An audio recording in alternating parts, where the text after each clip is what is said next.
한 달 전보다 최근에 와서 뭐 할만했던 거 아니냐라는 대답이 왜 늘었냐. 예. 저는 두 가지 이유가 있다고 봐요. 첫 번째는 우리 홍 시장님 말씀하시는 것처럼 저렇게 이제 여당 쪽 보수 진영 쪽에서 이야기를 하니까 예, 많은 국민들이 불가피했다, 오죽하면 그랬겠냐라고 생각하게끔 많이 노력을 했어요. 그 이전에 윤 대통령 본인이 또 그렇게 얘기를 했고요. 예, 뭐 대통령 포함해서 뭐 지금도 노력하고 있고 오늘 이 자리도 홍 시장님이 또 노력하고 계시고 그런 성과가 나타난 거 하나 있고요.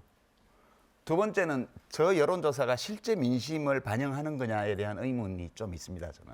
예. 그러니까 우리가 우리 손 앵커께서는 안 계셨지만 작년 이맘때죠. 작년 2월 달쯤에 여론조사에서 국민의힘당이 압승한다는 여론조사 결과가 한 달 내내 나올 때, 총선. 예, 그때도 제가 이 여론조사 결과가 민심을 정확히 반영하지 않은 거일 수도 있다는 얘기를 지속적으로 했습니다. 예. 저는 지금의 여론조사도 그런 면이 좀 있다고 봐요. 그러니까 위기의식을 느낀 윤석열 대통령을 지지하는 유권자들이 예. 훨씬 더 적극적인 태도로 전화를 받는 거죠. 이제 그보다 더 심한 측면도 있습니다만 제가 이렇게만 얘기를 하죠.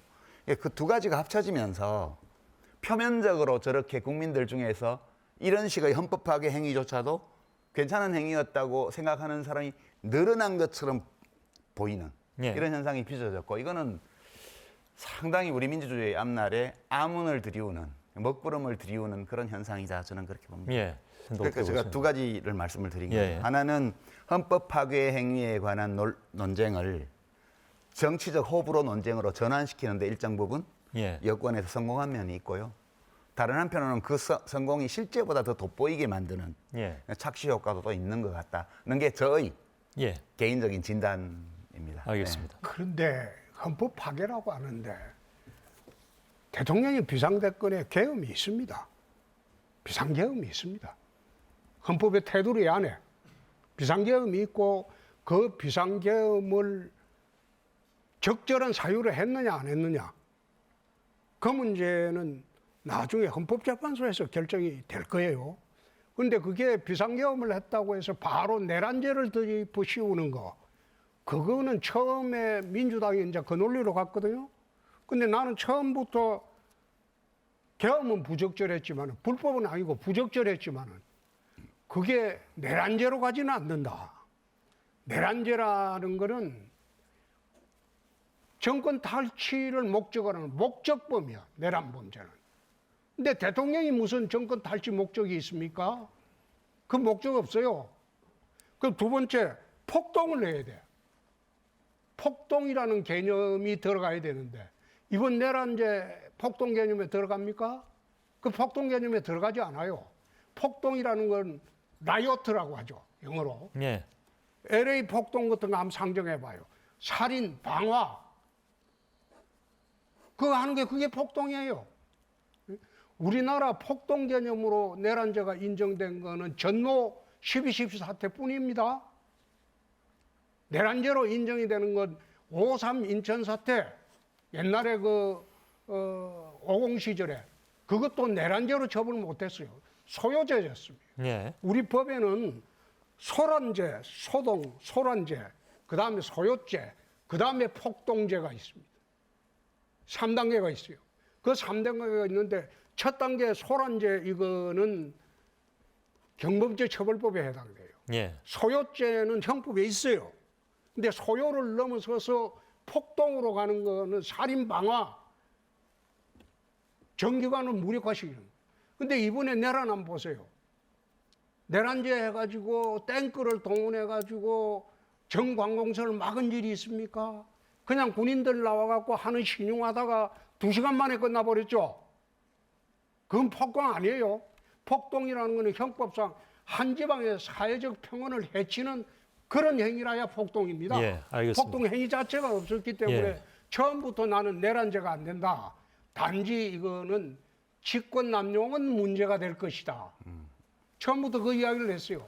그러니까 민주당에서 탄핵 소추를 하면서 처음에는 내란죄로 탄핵 소추를 했다가 기각되고 난 뒤에 두 번째 소추할 때는 직권 남용죄를 집어넣었어요. 그래가지고 이제 우리 당에서 일부 반란군이 있어가지고 그게 통과가 됐거든요. 반란군이라고. 그렇게 됐는데 제가 아는 이야기는 내란제 프레임 자체가 적절하지 못하다. 예, 알겠습니다. 그건 직권 남용죄다. 예, 꼭 성립 여부를 판단하려면 법률상으로는 직권 남용죄가 아닌가. 예. 난 그 이야기를 처음부터 했어요. 여기 뭐 법정이 아니고 이제 정치적이고 철학적인 비평을 하는 자리니까 예, 이제 제가 뭐 나중에 법원 판단이나 헌재 결정이 어떻게 나올지와 무관하게 그 한 시민으로서 또는 비평하는 사람으로서 저희 견해를 말씀을 드리면 예. 일단 이제 위헌 소지가 있다는 걸 인정하시는 것 같아요. 이제 그 점은 뭐 마음에 들고요. 좀 이따 부적절하다고 말씀하세요. 그랬어요. 좀 이따 말씀하세요. 아니, 예. 그러니까 위헌 소진이 자, 있는 제가 게 이제 아니고 정리하기 위해서 그냥 간단히만 말씀을 드리면 대통령은 권력자인데 뭐 내란을 하냐 이 얘기는 그 우리 헌법에 그 불소추 특권을 대통령한테 줬는데 내란 외환죄는 특히 내란죄를 왜 예외로 해놨을까요? 그거는 대통령이 내란을 할 수 있다고 보기 때문에 예. 헌법에 넣어놓은 거거든요. 그래서 우선 그 대통령의 비상계엄 선포는 77조의 1항에 정해져 있는 계엄 발포 요건을 예. 충족하지 않았기 때문에 일단 위헌이고요. 예.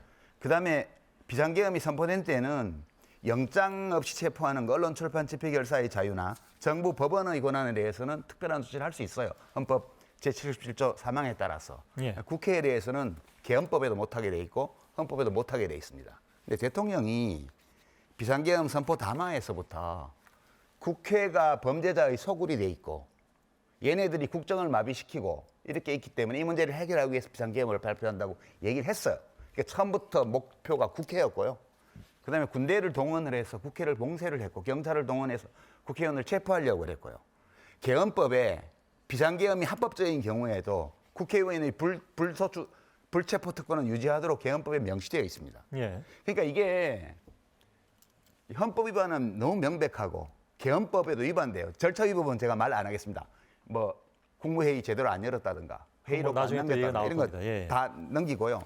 내란에 관해서 말씀을 드리면 이건 형법 제87조에 내란의 형태에 대해서 여러 규정이 있는데 그중에 하나가 국헌을 문란하게 할 목적으로 폭동을 일으킨 자 이렇게 돼 있습니다. 이게 이제 내란범이에요. 예. 국헌을 문란하게 할 목적이라는 거에 대해서는 91조에 나오는데요. 예. 그러니까 대통령은 행정권의 수반이에요. 행정권을 갖고 있는 사람이에요. 이 행정권을 갖고 있는 사람이 국군 통수권과 경찰에 대한 지휘권을 이용해서 입법권을 가지고 있는 국회의 기능을 정지시키려고 했기 때문에 이게 내란이에요. 그리고 제91조 2항에 헌법에 의하여 설치된 국가기관을 강압에 의하여 전복 또는 그 권능 행사를 불가능하게 하는 것. 이 조항 때문에 12.12 5.18 때 국회를 봉쇄한 것도 내란으로 유죄 판결이 난 거거든요. 그러니까 저는 제가 무슨 법관도 아니고 아무것도 아니지만 제가 가지고 있는 법상식에 비춰보면 이것은 명백하게 현직 대통령을 기소할 수밖에 없는 내란 행위가 성립한다는 게 저희 관점이고요. 예. 제가 이렇게 말씀드린다고 해서 시장님 입장을 바꾸리라고 생각하지 않아요. 아니, 그냥 네, 다만 네. 우리는 말씀 좀 시민들이 잠깐만요. 이 문제에 대해서 판단을 할 때 어떤 정보를 근거로 해서 판단할 거냐 할 때 시장님이 말씀하신 것과는 다른 측면에서 우리가 고려해야 될 법적인 요소나 이런 것들이 예. 있다는 점을 제가 말씀드린 거예요. 알겠습니다. 내란죄가 왜 안 되냐 하면 아까 이야기도 쭉 했지만 대통령이 내란죄의 주체가 될 수 없다는 말은 아닙니다. 내란죄 주체 될 수 있어요. 어떤 경우에 내란죄 주체가 됐나? 옛날에 박정희 대통령 시절에 10월 유신을 했어요. 10월 유신을 해갖고 헌법을 정지시키고 체제를 바꿨어요. 나라 체제를. 그게 이제 박정희 대통령이 내란죄를 범한 거죠. 현직 대통령도 그런 경우에는 내란죄를 범할 수는 있어요. 내란죄를 범할 수가 있지만은 이번 같은 경우에는 자기 권한에 속하는 비상계엄이라는 게 대통령의 비상대권입니다.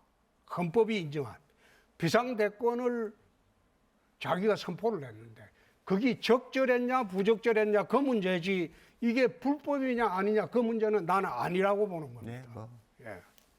그 박정희 대통령 당시에 유신을 내란이라고 지금 말씀하시는 거예요? 그거는 내란죄죠.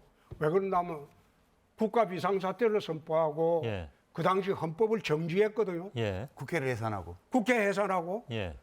그날 당장 국회 앞에 탱커가 갔어요. 야당 의원들 탱크로 추집 저지를 했죠. 예. 그때 국회 앞에 야당 의원 들어가려고 할 때 군인들이 총칼로 저지했죠. 그래서 국가의 모든 헌법 기능을 정지를 시켰어요. 그건 전형적인 내란이죠.